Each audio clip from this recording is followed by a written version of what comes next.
Salut les Parados, les Musicos, les Davidos, les Cindeios. Enfin voilà, je sais que les youtubeurs aiment bien donner des surnoms à leurs lecteurs. Donc bah écoutez, vous choisissez celui qui vous plaît plus.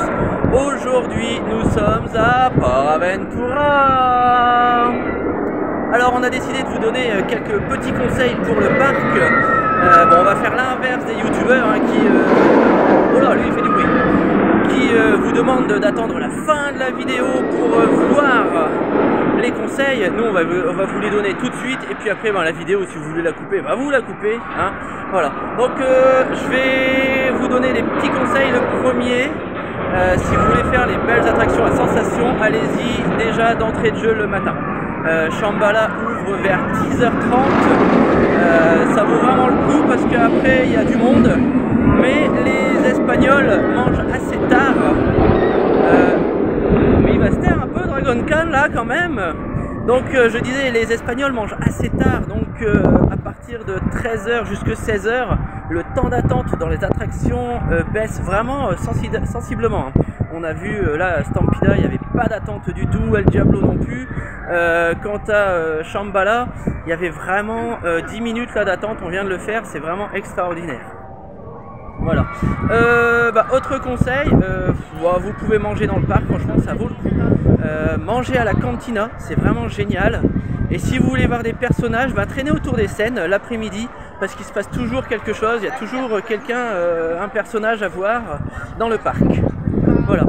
Maintenant, je vais vous faire un peu la visite du parc. Alors, à la façon youtubeur, forcément, puisque cette vidéo, alors, elle est un peu consacrée.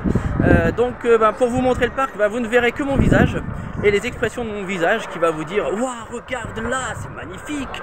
On arrive en Chine. Waouh, c'est génial. Bon, vous verrez là, vous chercherez des photos à la fin dans les commentaires, vous vous démerdez. Voilà. Surtout, restez bien figé sur mon visage. C'est ce qui est le plus important dans la vidéo. On est où là? Ah voilà, on va aller par là. Waouh! Alors là devant c'est magnifique, on voit El Diablo, c'est vraiment génial. Surtout regardez bien mon visage quand même, tout le temps, c'est ce qu'il faut dans les vidéos des youtubeurs qui veulent nous faire voir des parcs, et en fait on ne voit que leur visage. Donc on fait un peu comme eux, on vous montre PortAventura à la façon youtubeur. Alors ici on arrive, il y a des personnages de Woody, regarde, waouh! Salut Woody! Voilà. Ici, il y a une super boutique à voir là également. Ah oui, avec mon doigt, vous n'avez pas pu le voir, mais il y a une boutique par là. Voilà. Ici, il y a une... Oh, waouh, la vue là, c'est génial. Là-bas, ils sont en train de... Là, comme on est en fin de période de Pâques, ils sont en train de démonter l'œuf de Pâques. Donc, voilà, il y a une énorme grue qui porte le chapeau et qui est en train de le déposer. Ah ouais, c'est vraiment magnifique. Enfin voilà, vous verrez tout ça, pas dans les commentaires parce que je n'ai pas envie de vous mettre des photos, comme eux ils font. Donc voilà, je vous laisse savourer les photos et les vidéos qu'on vous mettra sur la page au fur et à mesure. Et sinon il y a une autre page qui est assez sympa, c'est PortAventura Group Fan. Vous verrez, c'est une page assez sympa où on se donne pas mal de conseils, on donne des temps d'attente, des infos sur... le parc PortAventura. Alors, on voulait faire un peu le point sur PortAventura, faire un peu un point sur les tarifs. C'est vrai que les gens nous disent: ah ouais, vous êtes parti 10 jours à PortAventura, voilà, ça vous coûte cher. Écoutez, non, je vais être réaliste, ça coûte beaucoup moins cher qu'un simple week-end à Disneyland Paris, encore moins cher que 3 jours à Europa Park. Et nous ici on a pris un appartement dans le centre de Salou, à 100 mètres de la plage et à 15 minutes à pied, même pas, de PortAventura. Ça nous a coûté avec l'avion, le transfert et les nuits d'appartement beaucoup moins cher que les séjours que je vous ai expliqué précédemment. Donc franchement ça vaut le coup. Et puis quitte à faire le déplacement et à dépenser de l'argent, autant avoir le soleil et la chaleur. C'est vrai qu'avant, vous nous voyez souvent à Europa Park, mais il y a eu pas mal de changements dans le fonctionnement du parc. Moi j'avais des amis qui travaillaient en parade des spectacles et ils m'ont expliqué que de 3 équipes ils sont passés à 1. Donc c'est un peu la course. C'est vrai qu'il y a eu un changement aussi de stratégie commerciale avec la flambée des prix dans pas mal de choses. Et puis cet esprit un peu famille qui a malheureusement disparu. Donc on s'est rabattu sur Port Aventura vraiment par hasard, puisqu'on avait fait un voyage un jour avec mon CE, et puis on s'est retrouvé ici. On s'est dit tiens, on a un voyage à Salou, on va faire Port Aventura, et puis on a vraiment flashé sur le parc, et vraiment on vous le conseille. C'est un parc vraiment fait pour tous, les familles, les sensations, les jeunes, les ados. Franchement, si vous avez, c'est vraiment pour tous les âges. C'est vraiment un parc idéal pour vraiment passer un bon moment. Et puis ce qui est bien, c'est que toutes les zones d'attente sont couvertes, donc vous ne ferez jamais la queue au soleil. Là il fait 24 aujourd'hui avec un ressenti de 31. C'est pour ça que j'ai un peu la peau qui brille, parce que j'ai mis beaucoup de produits anti-coup de soleil, pareil sur les lèvres, et que je n'enlèverai pas mes lunettes parce que sinon j'ai les yeux trop plissés. Voilà, et bon, j'ai fait comme les youtubeurs, hein, vous voyez, je reste toujours figé sur mon visage. Bah oui, parce que sinon après vous allez l'oublier, et puis ce serait pas bien, parce que vous risqueriez de voir le parc et au lieu de voir leur visage à eux. Donc toujours petit clin d'œil à eux, les gars. Un jour pensez à faire des vidéos où on voit les attractions, les spectacles plus que vos visages. Voilà, moi je vais vous laisser sur ces petits conseils. Réfléchissez bien, franchement, regardez avec Transavia les vols de Orly jusque Barcelone. Et puis les appartements dans Salou, franchement c'est pas cher, ça vaut le coup, et c'est vraiment intéressant. Même pour la nourriture, il y a des petits supermarchés un peu partout dans Salou.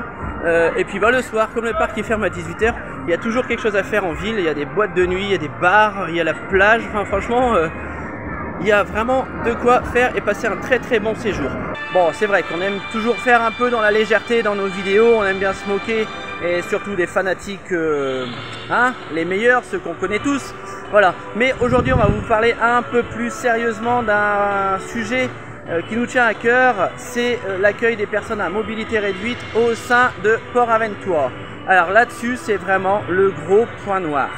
Alors, on a déjà essayé de rentrer dans le parc pour avoir les accès prioritaires avec une personne qui a une carte de mobilité inclusion. Alors, il faut savoir qu'ici à Port Aventura, si vous n'avez pas la carte de stationnement, vous n'avez accès à rien. Voilà, ça c'est clair, net et précis. Vous aurez bien sûr, si vous avez une carte de mobilité inclusion, des réductions sur votre passe annuel ou sur les entrées au parc. Mais par contre, pour tout ce qui est accès prioritaire, là, c'est 0 pointé. Là, vous pouvez rentrer chez vous et pleurer. Voilà, alors pourtant, ici, là, derrière moi, on nous donne bien les tarifs. Voilà, ils sont un peu à l'envers. Des réductions. On nous explique ici aussi, avec les taux, voilà, à l'envers, on les voit quand même, avec les taux de pourcentage d'incapacité, que vous auriez accès au parc avec des facilités, mais ce n'est pas vrai. Ils vont vous inciter surtout, c'est aller acheter les passes qui coûtent de l'argent et qui leur rapportent pour faire des coups de fil. Alors nous on s'est renseigné quand même un peu auprès de du consulat et puis de l'ambassade de France en Espagne pour savoir un peu ce qu'il en était, et ils nous ont expliqué qu'en fait c'était un peu au bon vouloir de qui voudra. L'Espagne a fait quelques tests, mais c'est pas encore, il n'y a pas encore de convention signée pour que les accueils soient parfaits. Pourtant, quand on va à Walibi, par exemple, on est très bien accueilli. Quand on va à Plopsaland, c'est pareil. Mais alors là, à Port Aventura, c'est vraiment le point noir. Alors ça, je tiens vraiment à le souligner, parce que si vous avez des personnes qui ont une carte de mobilité inclusion, qui ne peuvent pas rester debout longtemps, les jours de grosse affluence, elles vont vraiment souffrir et être très très déçues de leur journée. Voilà, sachez-le, c'est vrai qu'il faut vraiment insister là-dessus et que ça se sache. Et puis peut-être qu'à force de râler, un jour ils vont s'incliner et puis laisser les personnes qui ont des cartes à mobilité inclusion rentrer dans le parc avec un bracelet. Si vous n'avez vraiment, si vous n'avez pas la carte de stationnement, vous pouvez vous asseoir dessus. Avant de continuer et de vous donner un nouveau conseil, on va faire un peu d'histoire. Il faut savoir que Port Aventura se situe là où aurait dû se trouver Disneyland si effectivement Barcelone avait été choisi à la place de Paris pour y construire le Disneyland. Et bon, la région voulant vraiment son parc d'attractions, ils ont fait tout des pieds et des mains pour pouvoir avoir un parc d'attractions digne de ce nom et qui est arrivé sous la forme que l'on connaît, PortAventura. Alors, PortAventura a aussi un petit point noir. Alors c'est pas un gros point noir, c'est vraiment plus une question d'organisation. Ce que vous voyez derrière moi, c'est l'allée principale qui permet de rentrer et de sortir du parc. Et PortAventura a eu la bonne idée de faire une parade à l'heure de la fermeture du parc.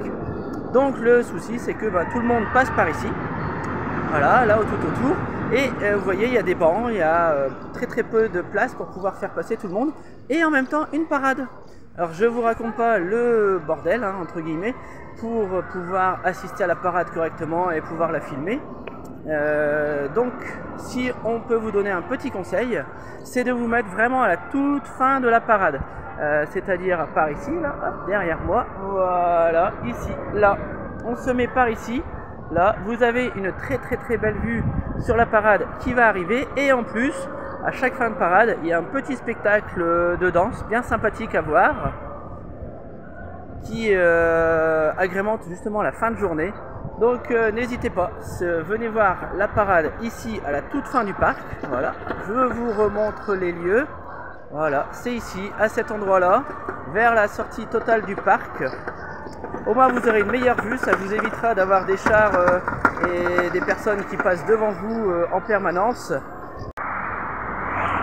Alors, autre petit conseil pour ceux qui sont des lève-tôt et qui voudraient profiter du parc et ne pas payer le parking, il faut savoir que la route qui relie le centre de Salou à Vila-Seca, elle passe le long du parc PortAventura, et il y a des places de parking comme vous pouvez le voir tout le long de la route, et ces places sont régulièrement utilisées par les clients du parc. Donc ça c'est un petit truc à savoir. Si vous vous levez tôt et que vous n'avez pas envie de payer le parking, pour vous payer plutôt un resto à la place, ou un t-shirt, ou une glace, et bien écoutez, vous pouvez vous garer ici. Donc c'est la route qui va de Vila-Seca à Salou centre. Et puis il n'y a pas loin pour marcher, parce que comme vous le voyez, on est là, à côté de PortAventura. Vous avez même pas 5 minutes à pied. Franchement même pas, parce que là je vois déjà le pont, allez. On va dire, il y a quoi? Il y a 100 mètres, on est à 100 mètres de l'entrée principale du parc. Alors, chose surprenante aussi ici à PortAventura, personne n'est habillé en Woody Woodpecker, ni en Betty Boop, ou en Winnie Pecker, ni en Monster Cookie. Contrairement à certains parcs où on voit des personnes avec des oreilles sur la tête habillées en rouge et noir ou en blanc et bleu, et bien ici personne n'est habillé en personnage. Autre fait surprenant aussi, personne ne danse pendant les spectacles et les parades, personne ne fait les chorégraphies pendant les spectacles. Voilà, ça c'est une chose qui nous a vraiment surpris, ou alors il faudrait peut-être se poser la question si c'est normal que ça se produise ailleurs. On ne sait pas. Alors pour venir à PortAventura, prévoyez surtout d'avoir des bonnes chaussures. Parce que le parc est fait de telle façon qu'il n'y a pas d'allée qui traverse le parc. Vous allez d'un point à un autre en faisant vraiment le tour du parc. C'est-à-dire que pour aller de Shambhala au rapide, au raft, en fait vous êtes obligé de traverser le Mexique et tout le Far West. Et pareil si vous voulez aller dans l'autre sens. Voilà, il n'y a pas d'allée qui traverse vraiment le parc, puisqu'il y a au milieu du parc, il y a les coulisses pour les trains à vapeur et le lac. Voilà, donc prévoyez des bonnes chaussures pour venir, et puis mettez une application qui vous paye justement les pas que vous faites. Vous verrez, ce sera vite rentabilisé. Alors niveau nourriture, à PortAventura, ce qu'il faut savoir, c'est que c'est pas super cher. On a mangé par exemple à la Cantina. Pour 19,90 €, vous avez l'entrée, vous avez le plat, le dessert et la boisson 50 centilitres. Donc franchement c'est super intéressant, et les parts, je peux vous assurer qu'elles étaient vraiment bien garnies. Je pense qu'on mettra peut-être des photos, des vidéos de tout ça. Franchement faut se régaler, et tout partout dans le parc. Dès que vous avez des restaurants genre self, vous avez des menus à 19,90 où vous pouvez manger entrée, plat, dessert et boisson 50 centimes. Franchement, c'est super intéressant. Je pense pas qu'il y ait beaucoup de parcs en Europe qui proposent ce genre de prix. Voilà, notre séjour se termine. On va pouvoir continuer à vous redonner quelques petits conseils pour ceux qui vont venir découvrir le parc. Alors déjà, c'est un parc magnifique, je le redis, la décoration est vraiment géniale, la thématisation est vraiment superbe. On voit que c'est un parc assez récent et qui aime être entretenu. Petit conseil, alors nous on a fait dans ce sens là durant notre séjour. On a commencé par Street Mission à 10h à l'ouverture. Donc en fait les grilles du parking ouvrent à 9h30, les grilles du parc à 9h45 et ensuite vous pouvez aller sur le parc à partir de ce moment là. Donc nous on marchait tranquillement jusque Sesame Street, au moins on pouvait faire l'attraction, ce qui permet d'éviter l'attente. Ensuite on allait se faufiler dans la file d'attente de Shambhala, qui est le grand coaster qu'on voit là derrière nous.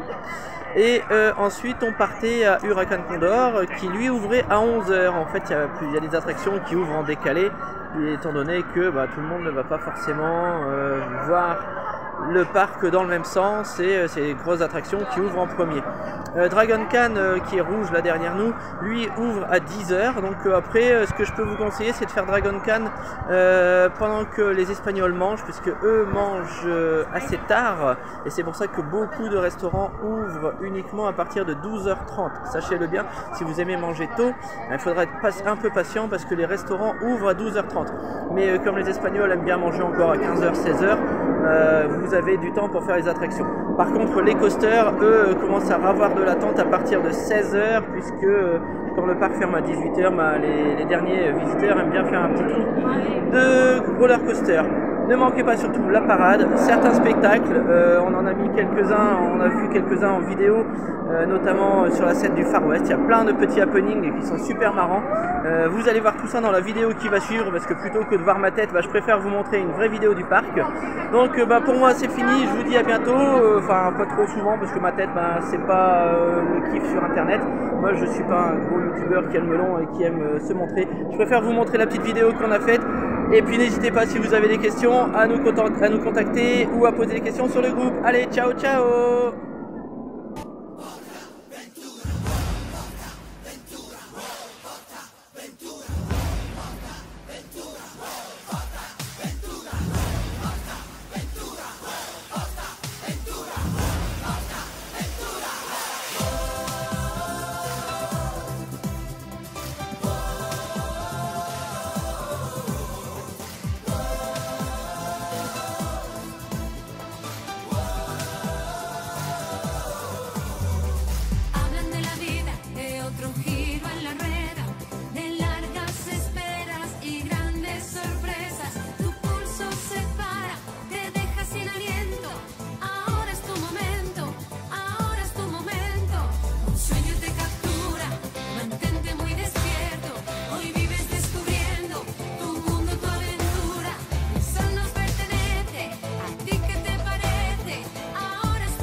Sonrisa